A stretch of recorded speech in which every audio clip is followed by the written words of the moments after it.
This is the Five Stars podcast. Let me talk to you. Hi.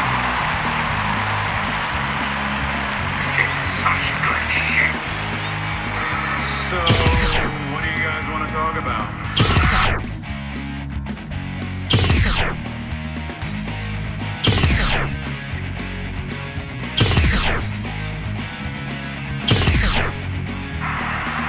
Tell me when I'm telling lies.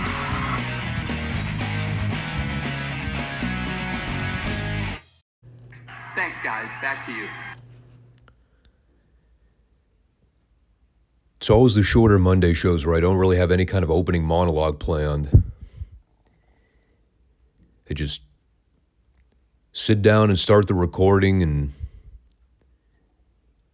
whatever spontaneous thoughts come to mind, I try to make coherent logic out of it. But if you're tuning into the Monday show this week, you know that it's time for another installment of Can Tommy Survive the Entirety of WWF Raw in 1995? I've only got a few more weeks of sanity left, so if I've made it this far, Lord knows I should be able to survive another couple weeks.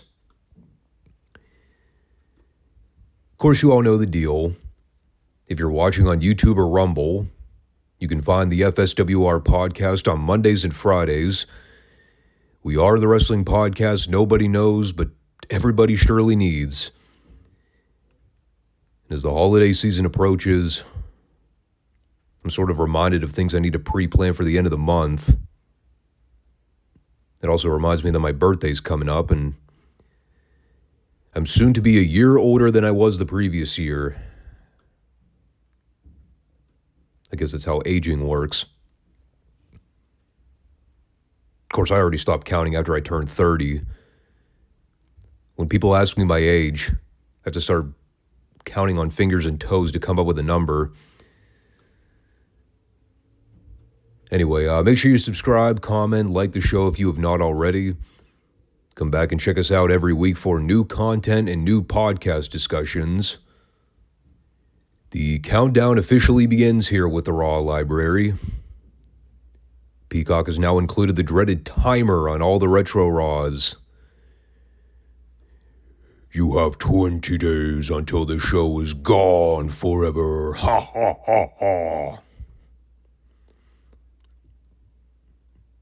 I wish I had a proper sound filter for demonic entities. Thankfully, my voice is deep enough to satisfy something equivalent to a demon.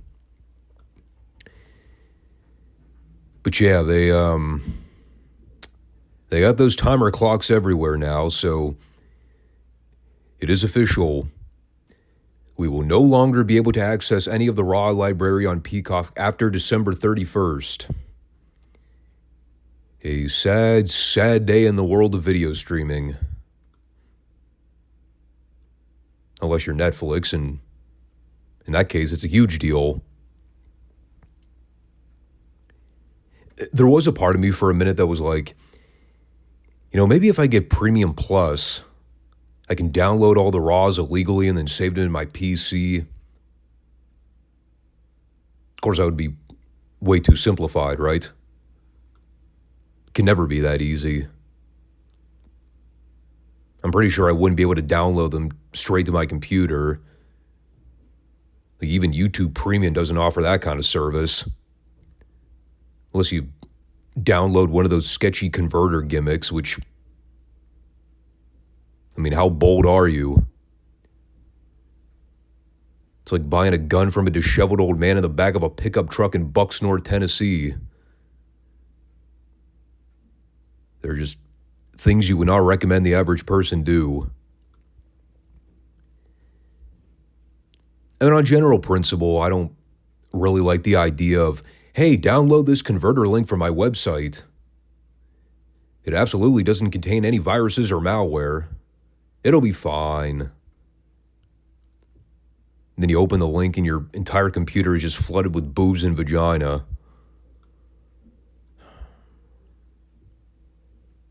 I don't even know how the fuck I got on this conversation, but it's how my brain works. One topic to the next. Now, technically, there's only 2 Raws left in the year, since Christmas naturally fell on a Monday in 1995. That meant they didn't air an episode of Raw for the 25th, which would have been the final week of the month. So at one point, Vince actually did have compassion for the boys. Enjoy the holiday, everybody. Go be with your family. If the year were 2020, Vince would have said, "Tough shit, pal. We've got a Raw show to do."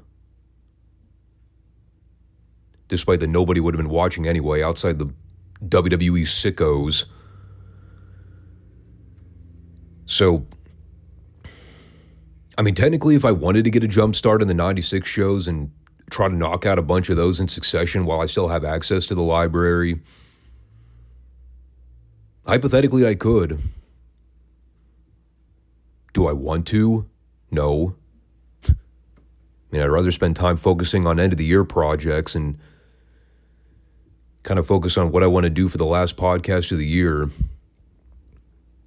I usually do one show at the end of the year that's sort of a year-in-review special where I go back and talk about some of the highs and lows of wrestling.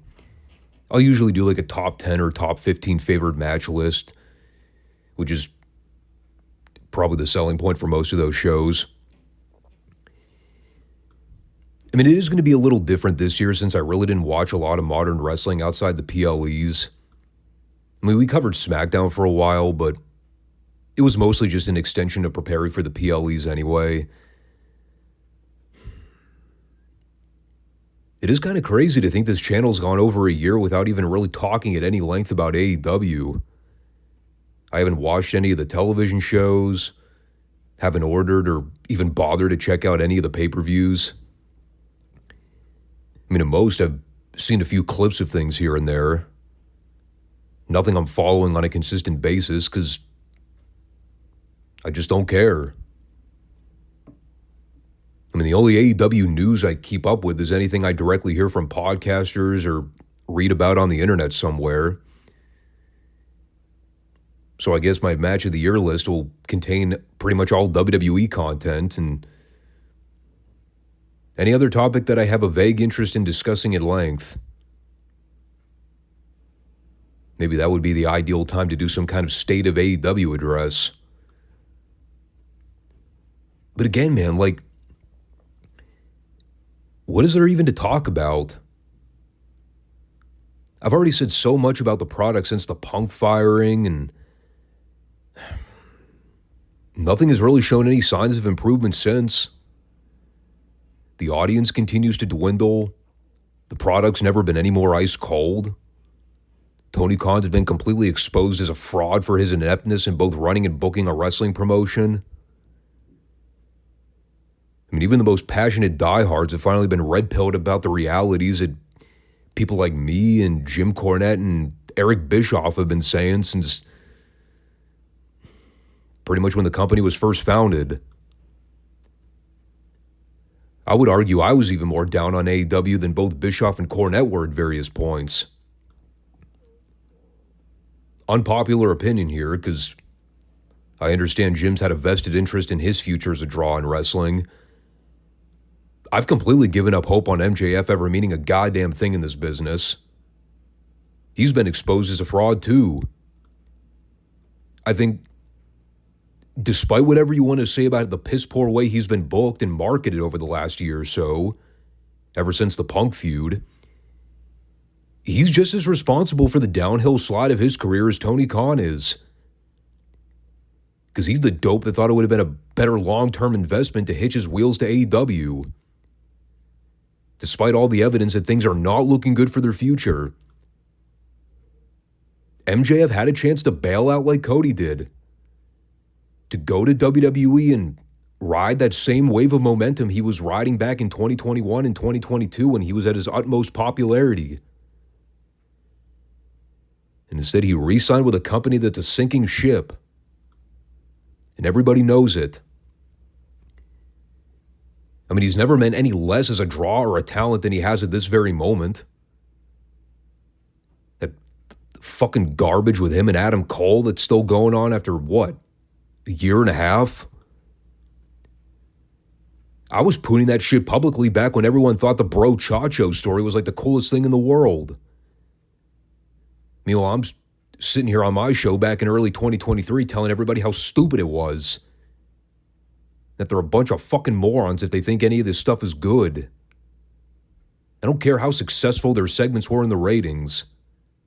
Stuff was trash. And it completely diminished MJF's credibility by being associated with it.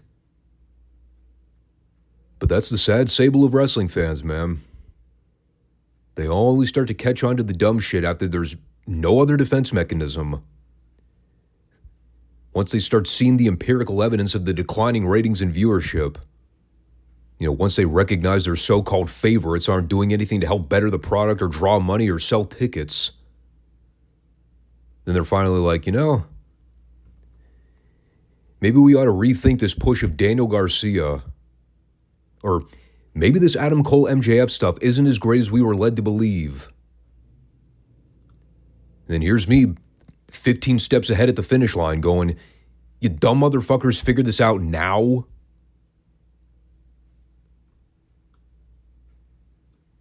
See, this is why I don't do co-hosted podcasts. I just wouldn't work in those environments. I share absolutely nothing in common with modern wrestling fans. We are on completely separate planes when it comes to business philosophy. And you know what? That's okay. I have come to accept that reality. It is what it is. And it's why I devote this channel mostly to classic content. Because at least I can sit here and enjoy wrestling from back when the boys were actually stars. And there was at least something to be proud of as a wrestling fan. You weren't totally embarrassed to tell people that you were and still are a huge fan of wrestling. God, today,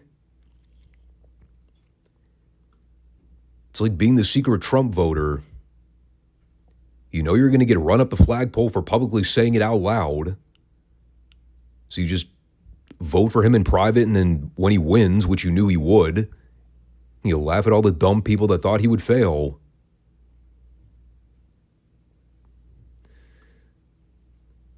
So that's my spiel on that. But maybe now would be a good time to dive into some of this Raw footage. I could also refer to it as Raw sewage, and I think it would essentially make the same point. Here's what I just love about this show. You can say a lot about Vince McMahon as a promoter. He's made some rather questionable decisions throughout his life. And I'm not just strictly talking business. That goes for personal choices as well. The one thing I cannot deny about Vince, for better or worse, he loved going back to the well with old feuds.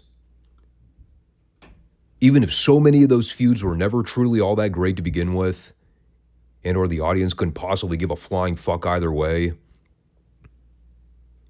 i.e. John Cena versus Randy Orton for 10 God-blessed years straight. By all accounts, let's be honest, even if you were a massive Hitman fan, the Bret Hart-Bob Backlund feud was never all that great to begin with. It really should have been over after the I Quit match at WrestleMania 11, especially when you factor in the fact that Bret won that match clean. Yet, here we are in December of 1995, going into 96. They are still fucking feuding.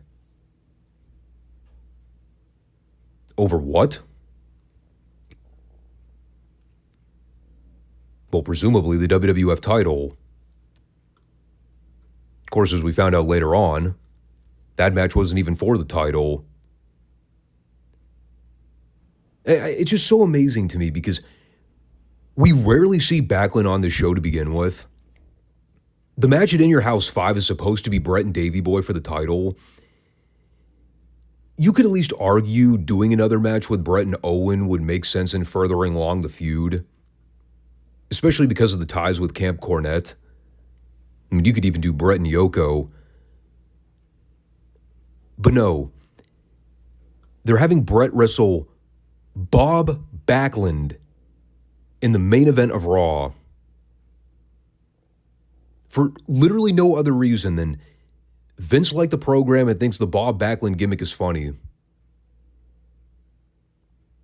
And it is funny in the sense that Backlund's horrible acting makes it funny. But nobody wants to see this fucking guy on television. Now, we did see Owen wrestle this week. He actually took on Jeff Hardy in the opener, which was kind of unique. You know, it's times like this when you look back and realize just how truly small the Hardy Boys were. The fact that Owen was towering over Jeff Hardy. Meanwhile, you go back and watch Matt and Jeff work with the regular guys of today. They look like Warlord and the Barbarian compared to everybody else. So the match was just an enhancement for Owen to go over. He teased putting Jeff in a sharpshooter, but then turned it into a jackknife pin, just to be a dick. I was mainly wondering how in the hell they managed to come up with a program at the very last minute where Owen is now apparently feuding with Diesel.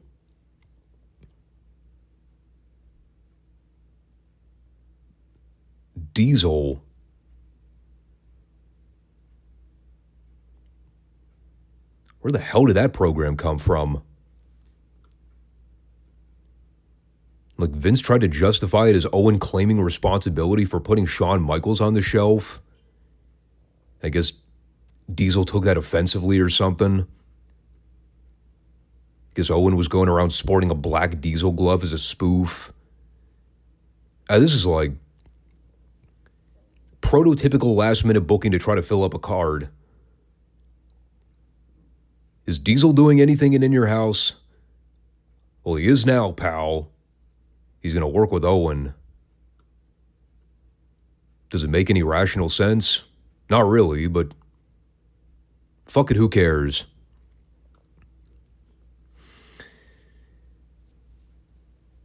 So the heels beat up Jeff afterwards to get some heat back on themselves. Yoko killed him with a bonsai splash in the corner. So Jeff Hardy can now claim that he took a bonsai drop from Big Yoko back in 1995. Of all the daredevil stunts that guy's pulled off in his career, I'd put him taking the bonsai bump as one of the more devastating ones. Here's what I loved about this post-match attack, though. They show Diesel watching all of this on a monitor in the back. He literally sat there and watched as Yokozuna gave Jeff Hardy the bonsai drop. Couldn't be bothered to get his lazy ass off the couch to go try and help then. But then Owen puts Jeff in the sharpshooter afterwards, and by God, that's it. I've had enough of this bullshit. So he didn't give a fuck when Yoko dropped 700 pounds of ass on Jeff's body. But by God, when that dastardly Owen Hart sat down and put Jeff in that sharpshooter hold, that's when Diesel finally had his Popeye moment. So that made no sense. Oh, and by the way, going back to that Raw promo Diesel did a few weeks back, the night after he attacked Bret at the pay-per-view and left as a sore loser after he dropped the belt. Is he a face? Is he a heel? The answer is nobody knows. He's just a bitter, loose cannon employee that's sick of doing things the corporate way.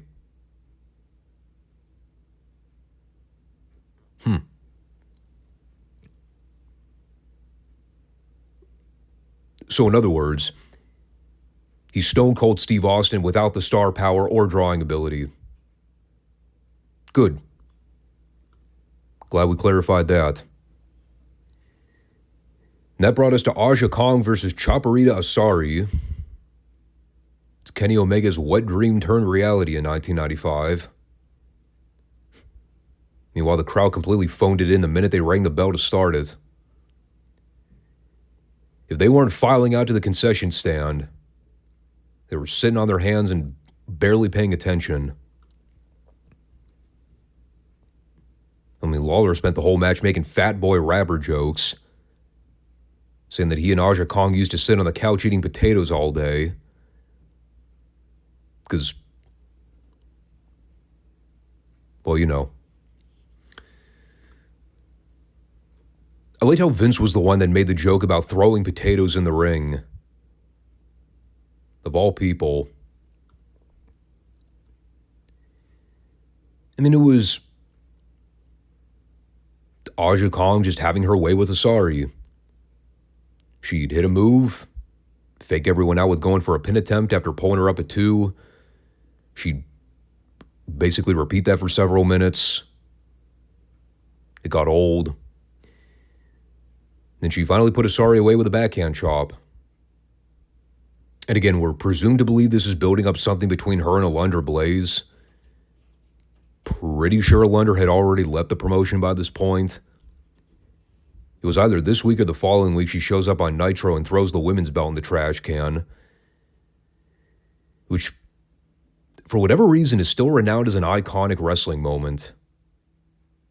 I have no idea why. I mean, I guess when you consider the contractual status, she basically pulled a Luger.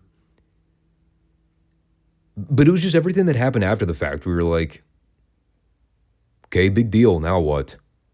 She showed up on Nitro, threw a fake belt in a garbage can, and then disappeared for 6 months.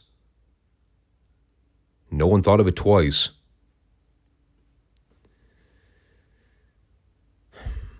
I mean, so the whole segment was utterly meaningless. Aja beat up on a girl for 3 minutes and nobody cared. It set up nothing. It accomplished very little. And then following that was a sit-down interview with Todd Pettingill and Shawn Michaels. It was more of an extension on everything we previously heard from Shawn's physician and some of the other medical staff. The condition of Shawn following the concussion angle on Raw. But this is where we actually got to hear Shawn's input. And I had to swallow a bitter pill to digest a lot of this, simply because of the parties involved. But I tried to react to it objectively. And I did okay right up until the part we got to Shawn talking about his comeback and saying that he's going to do what he always does best. Defying authority and going above the law. To which I responded with, and that's why the show was in the damn shape it was in for the better part of 96 and 97. Because of Shawn's unprofessional, dick-like attitude. So that hit home the wrong way. But he talked about feeling better and not having any of the post-concussion syndromes that the physician talked about. Which again was kind of weird. So Shawn's physician just lied? Isn't that medical malpractice? I mean, I guess he's not directly causing harm to Shawn by lying about his recovery, but it doesn't really make any storyline sense. Unless Shawn is lying, but it's also not something a babyface typically does. Anyway, they're having a fairly casual conversation, and the interview's going relatively well until Todd brings up the possibility that Shawn might have to contemplate retirement. And that's when the fake tears began to run amok. Shawn claimed that Todd was doing all this for clout. He wanted to get a reaction out of him. So he told Todd he wasn't even going to dignify that with a response. Meanwhile, I'm just sitting there listening to him like, What a pussy. Dude. What the fuck is with the alligator tears? Just tell Todd you're working every day to get back in the ring and you're not planning on retiring unless it's on your terms. Don't get all mopey and boo-boo faced about it. That's a totally dislikable quality in a protagonist. The bitchy, whiny, everybody feels sorry for me type babyface. That only works for the teeny bopper crowd. I mean, the actual pre-tape wasn't bad. I just hated the delivery of some of the content here. And the ending where Shawn had to fake cry and get everybody in the crowd to go, oh, fuck off. God almighty. So then we had the greatest segment of all time, which was simultaneously the worst segment of all time. Ahmed Johnson versus, I can't believe I'm saying this, Rick Stockhauser. That is, it's actually a pretty goddamn great job guy name. I approve of Rick Stockhauser. He was very burly and, well, dare I say, stocky. Absolutely fucking atrocious at everything he tried. Which is perfect when you consider he was wrestling Ahmed, who was equally fucking atrocious at everything he ever tried. I'm not shitting you. There were 3, count 'em, 3 fucking spots in this match. Out of the 3 spots, the only thing that looked moderately okay was Ahmed hitting the Tiger Driver. I went back and rewatched this opening spot 1,000 times. I laughed harder and harder and harder every time I went back and saw it again. As God is my witness, if I had the ability to clip it, I would have done so. I was not able to find a YouTube clip of it anywhere. So you have to take my word for it here, but I'm not making this up. Here's the spot. Ahmed starts throwing potatoes at Stockhauser to the point where I think he may have actually concussed the poor fucker. And it shook up Stockhauser so badly. When Ahmed went to shoot him off the ropes, Stockhauser starts running. And when I say running, it looked like something straight out of a Looney Tunes sketch. Stockhauser loses his balance. He manages to trip into the ropes in such a way where he's able to sort of deflect himself and start charging back towards Ahmed. Ahmed sees this human out-of-control wrecking ball running towards him in a way that is uncontrollable. But Ahmed had a spot to do, gosh darn it. So he attempts to pick this guy up and give him a spine buster. When I tell you this was the worst spine buster I've ever seen, people, I'm not even remotely kidding. This was so bad. Ahmed fucking Johnson looked on with bitter disappointment. He was like, God damn, that wasn't good. I've got an idea. I will do it again. And you know how there's usually that cardinal rule in wrestling? If you royally fuck something up the first time, don't just go back to the well and do it again. Because then you're making it patently obvious to the crowd that you screwed it up the first go around. Well, somebody didn't run that by Ahmed Johnson in the training process. He does the exact same spot.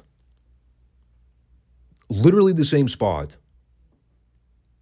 It looked partially better the second time around.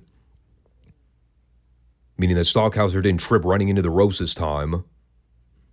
The spinebusters still look like shit. And like I said, the Tiger Driver was okay. I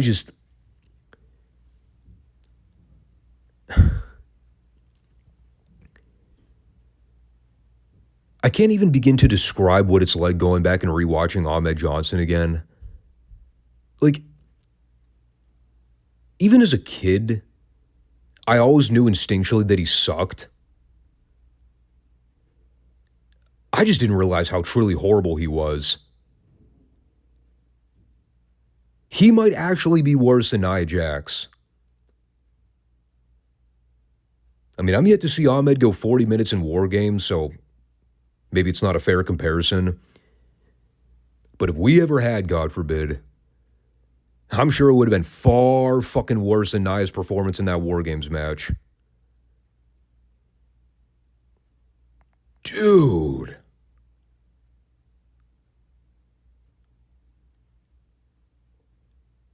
How did this guy last as long as he did in the business?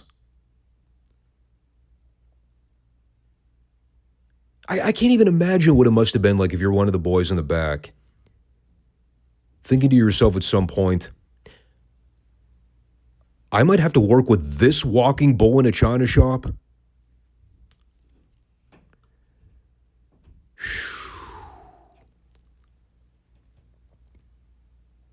it's not like he ever gets better.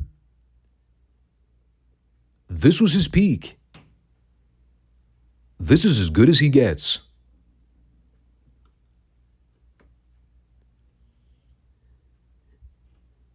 You know, I'm thinking that Shane Douglas injury storyline was literally him just refusing to work with Ahmed.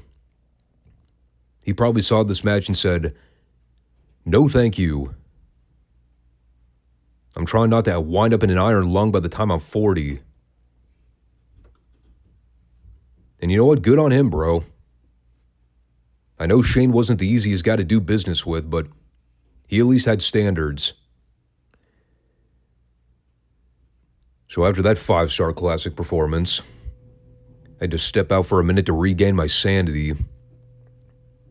I could audibly hear Ahmed in the background doing a promo with Lawler at one point. Kind of sounded like someone filled their entire mouth with gauze. Completely inaudible. I know there were like 3 infomercial plugs that I skipped over as well. The next segment I have here is Vince McMahon's interview with the $1 Million Corporation, which was just DiBiase's Sid and the 1-2-3 Kid. And, the whole selling point is them trying to hype the tag match at In Your House with Sid and the Kid taking on Razor and Marty Jannetty. Really not too much that I noted about the segment, with the exception of some amazing dialogue from the Kid and Sid,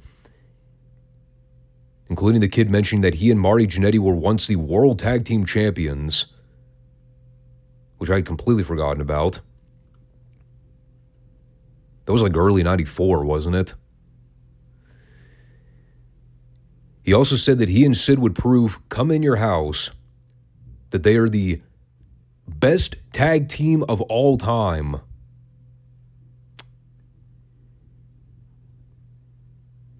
Yes.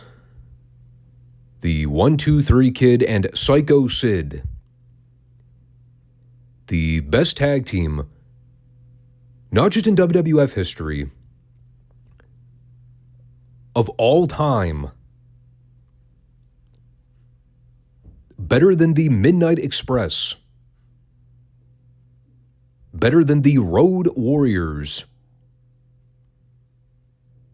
Better than the Hart Foundation.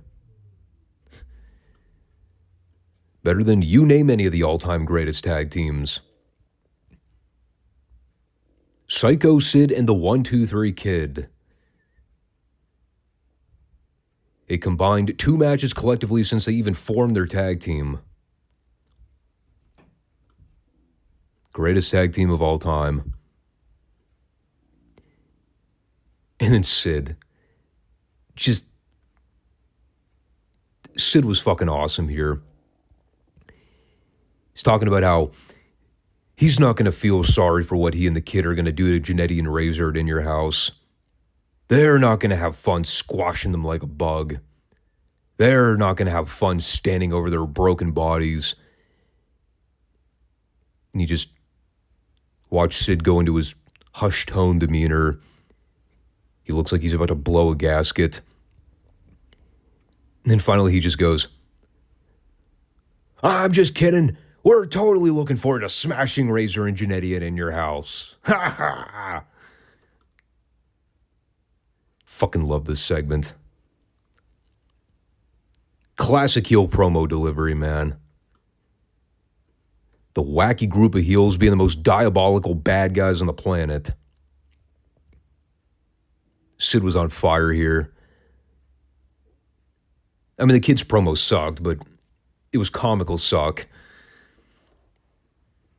I still have no reason to care about this tag match, but by God, if you're going to try to hard sell me on something for the pay-per-view, Sid did a better job selling this feud than anything they've done in the build-up over the last several weeks. They should have been doing this every week for the last month. Just let Sid go out there and cut raging promos on Jannetty and Razor. Would have been the best part of Raw. I'm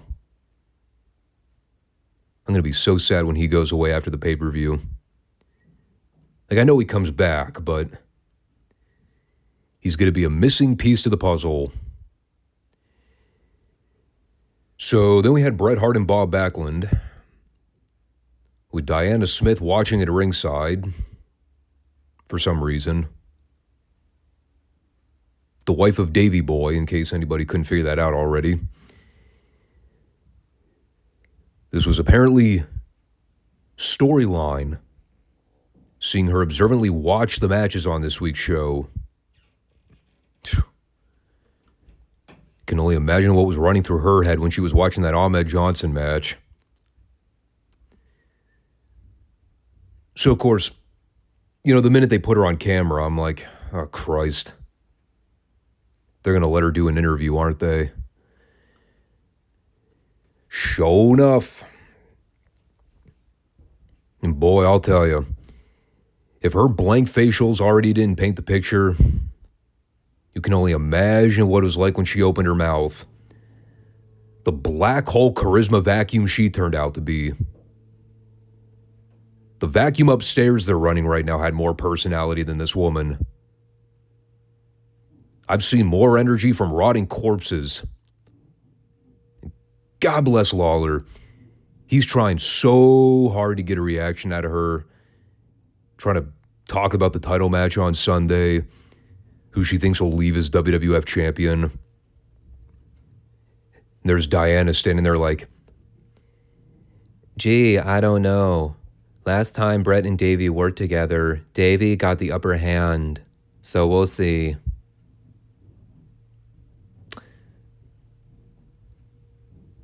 I still think I showed way more charisma than Diana did.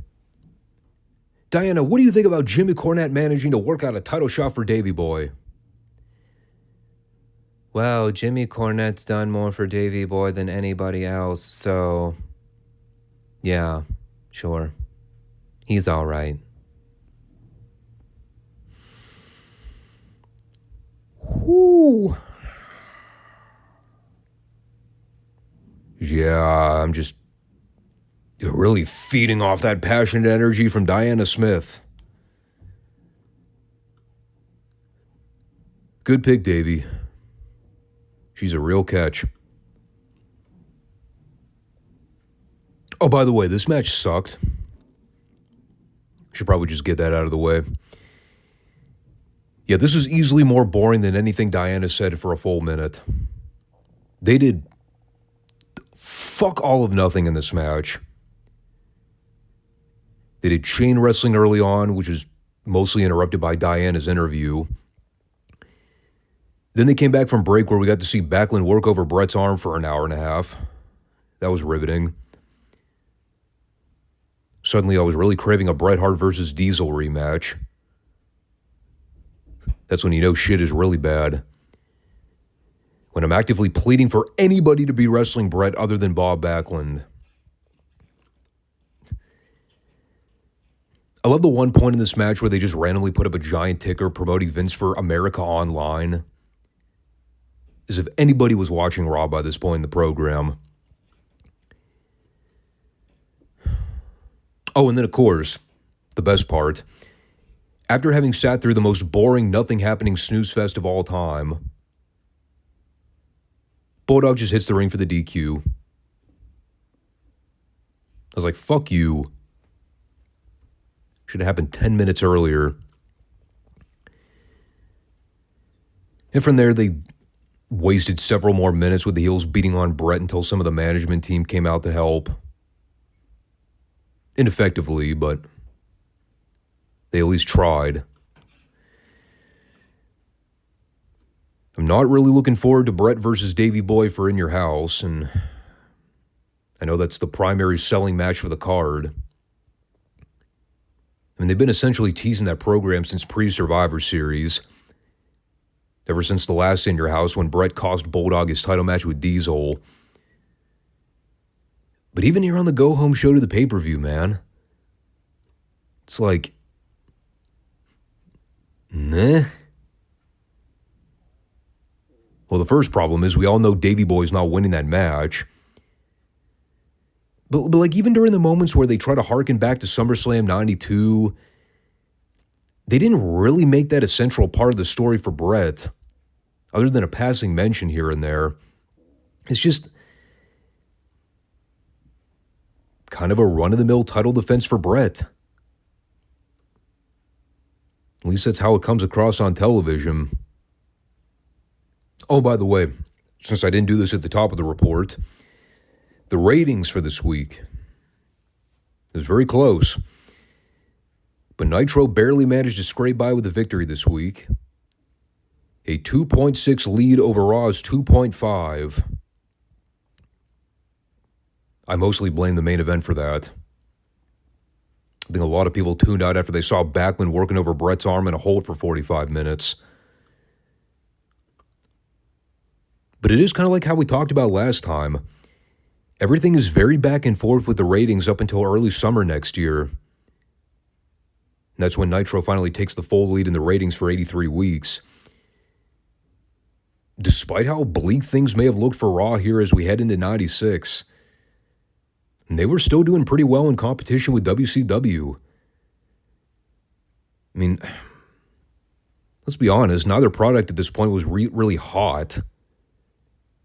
Nitro was the new show on the block. So, yeah, people may have naturally been gravitating to see that show more frequently. But they still hadn't really figured out a consistent means of hooking in viewers every week. You know, everything on Nitro, even by this point, was still match, occasional interview or angle, match, end of show. They just had a lot of star power. But it's been proven time and time again that simply booking matches is not a great formula for success. You got to give people a reason to care about those matches. And the problem for both Raw and Nitro was, even if they had stories going on at the time, especially at the top of the card, they weren't entirely compelling ones. I mean, you think about Starrcade. WCW was getting ready to run that pay-per-view in a few weeks. I don't even know if people remember this. It was so insignificant to the bottom line. Do you guys remember the theme or tagline for Starrcade 95? When they did the World Cup gimmick? It was essentially a WCW versus New Japan one-night tournament that they barely even promoted on television to begin with. Like, you were essentially just paying for a bunch of throwaway matches that didn't mean anything. I don't even think Hogan was on that card from what I remember. It wasn't all too dissimilar from Starrcade. I can never remember. Was it 89? When they did that round robin tournament thing? They only had like 9 or 10 guys booked on the card. But it's the same principle. Just matches for the sake of matches. And like, you know, obviously there's trying to be different and booking a pay-per-view card where the whole concept is about a theme. But when none of the matches have backstories or any build-up, Again, it's a Tony Khan principle. Just matches for the sake of matches. I think there's one thing we learned from this particular Monday podcast. The growing similarities between AEW and WCW don't seem so far-fetched these days. Remember, people used to rake you over the coals if you try to compare AEW with WCW, especially the dying days. And I know it's easy to look back now and say, told you so, but what did you really expect? I look at the state of Retro Raw in 1995. Yeah, the shows are lousy as fuck, but they still had an audience. There were still well over 1 million people consuming this bullshit every week. And as good as WWE is doing right now from a marketing and financial standpoint, what are they doing on average these days for Raw and SmackDown? Anywhere between 1.2 and 1.5 for Raw and 2 to 2.5 for SmackDown. And I know we're comparing apples and oranges. We're talking 30 years of retrospect. But it just goes to show how popular wrestling used to be. Even when the business was at its dirt worst. The early to mid-90s were astronomically bad for wrestling. Across the board. But there were still people wanting to watch. There was still an audience. The fans that stuck around and wanted to see it improve. It's really crazy stuff, man. It truly is. And what's the old Christine Jarrett phrase?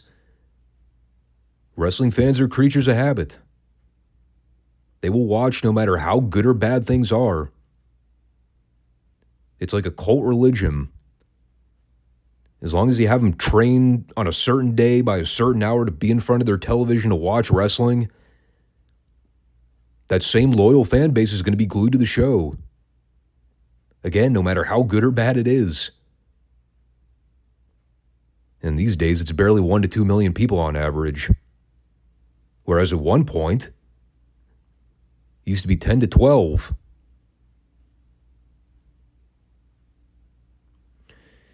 Where did the time go?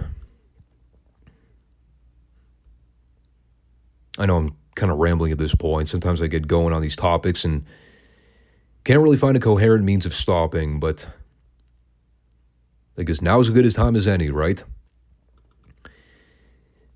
We covered a lot of ground today. I think we talked about Retro Raw for 15 minutes out of that whole discussion. The rest of it was just me bitching about AEW. So, well, next week is going to be the busy Monday show. Kind of already talked about the things that got set up for next week. There's actually going to be 3 different segments I think we have to cover. Because we have In Your House, Retro Raw, and then WWE is doing that Saturday night's main event card, which I heard is going to be pretty short. I think it's only going to be like an hour and a half, maybe 2 hours. I think they've only got like 4 matches announced for that card. I'm going to be honest with you, man. I might not even watch the whole thing. Because, oh, come on, don't redirect me to the very first one. I'm going to really have to scroll through this wiki page just to get to the current one. Oh, good Lord. All right, hang tight with me. Live podcasting. Here we go. December 14th. So they got tournament finals for the women's U.S. title, which I don't give a shit about. Liv Morgan and Io Sky for the women's world title, which I really don't give a shit about. Gunther and Finn Balor for the world heavyweight title, which I also really don't give a shit about. Cody Rhodes and Kevin Owens should be interesting. They've been building that one up for a while. But if that's going to be the full card, God, is it even really worth me discussing at length?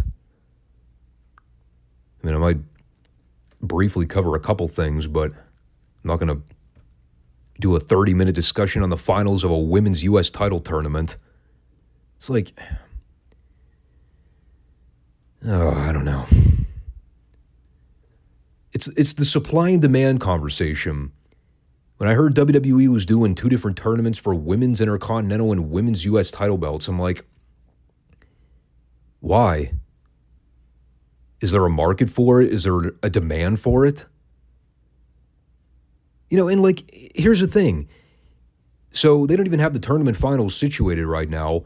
It's either going to be Bayley or Chelsea Green versus Meechin or Tiffany Stratton. Meechin's Mia Yim, right? Yeah, it is. They still haven't changed their old name back. It's like, okay, if Bayley wins, fine. I mean, the conversation of there's already too many belts in WWE to begin with, now they're just muddying up the waters by adding more belts. It's the same problem AEW has. Too many belts and none of them mean a goddamn thing. Like mid-card women's championships, like, do we really need to go there? Come on. Even the men's mid-card titles don't mean jack shit today. When are the belts going to be defended? Are you going to try to book a title match for every single one of these champions for every single PLE? Good luck with that. That's not going to work. I mean, unless we're going back to 5-hour PLEs. Ugh. But hey, in completely unrelated news, Jesse Ventura is going to do commentary. So that'll be wild. I'm hoping he goes into his diatribes about being a Navy SEAL. We'll get some classic Jesse Ventura conspiracy theory stories. That'll be the highlight of the whole event. I will watch strictly for that. Just to hear Jesse go into rants about God knows what. What a legend. Well, there's my thoughts on that. So, yeah, we'll cover it as much as I want to. So, thanks everybody for tuning in. And we'll catch you guys on Friday for the Classic Territory coverage. Peace out.